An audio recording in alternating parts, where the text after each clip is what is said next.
আমার এই লম্বা শরীর নিয়ে নড়াচড়া করতে অনেক কষ্ট হয়, দয়া করে আপনি একটা ব্যবস্থা করেন যাতে আমি স্বাভাবিকভাবে জীবনযাপন করতে পারি। তখন সেই দরবেশ বলল, নদীর পাড়ে যেয়ে দেখবা একজন ফকিন্নি মহিলা বসে আছে, তুমি ওই ফকিন্নিকে বলবা আপনি কি আমাকে বিয়ে করবেন।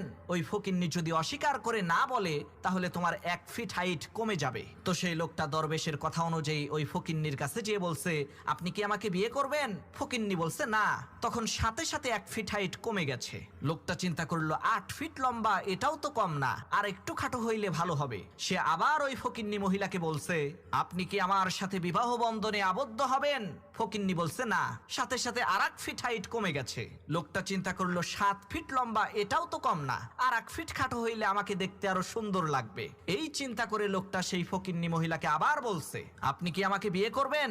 তখন সেই ফকিন্নি মহিলা বলছে, না না না না না। তখন সাথে সাথে লোকটা একেবারে ছাগলের বাচ্চার সমান হয়ে